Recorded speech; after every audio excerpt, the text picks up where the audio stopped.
Hi everyone, in this video we're going to go over the upper extremity joints, specifically the shoulder girdle and the glenohumeral joint.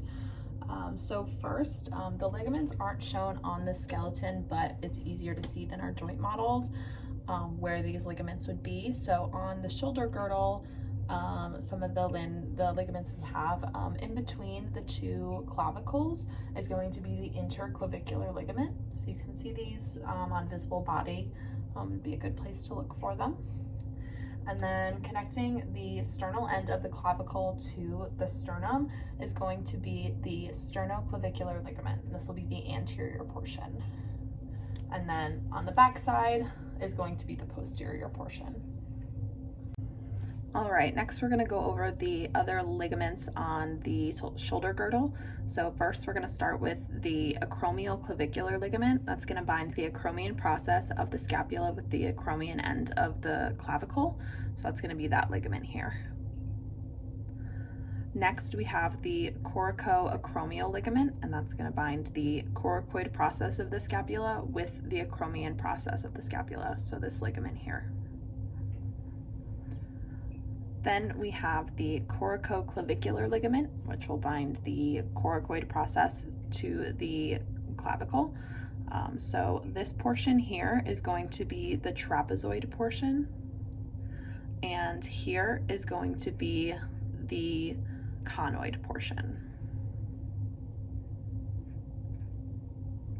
So those were all the ligaments of the shoulder girdle. Next, we're going to move on to the glenohumeral joint. So two of the ligaments on your list you cannot see on our models. You'll have to use visible body. That's going to be the coracohumeral ligament and the transverse humeral ligament. So the ones that are on your list, one of those being the glenohumeral ligaments. So those are going to be these ligaments here on the anterior portion. There's a superior, middle, and inferior portion.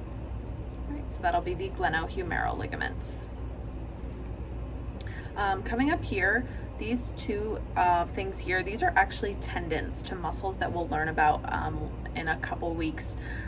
So this is going to be the tendon of the biceps long head, and this is going to be the tendon of the supraspinatus. So just making sure that you don't confuse those four ligaments. Then on the posterior portion, we have just the posterior portion of the articular capsule. So it goes around more of some of these ligaments, but it is not included in order to show these other ligaments here.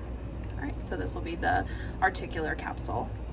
And then lastly, it's a little hard to see, but in the glenoid cavity, where the head of the humerus is articulating, is going to be the glenoid labrum. So it coats that glenoid cavity. Okay, so that'll be in there. Just to add in, remember you cannot see the coracohumeral ligament or the transverse humeral ligament on our models, but if you could see, just to kind of give you an idea of where it is, the coracohumeral ligament is going to run from the coracoid to kind of the greater tubercle of the humerus. And the transverse humeral ligament is going to be right in between in that intertubercular groove or bicipital groove. Okay, so again, we can't see them on these models. They are invisible body, so you still need to know them. So those are all the ligaments that make up the shoulder girdle and the glenohumeral joint.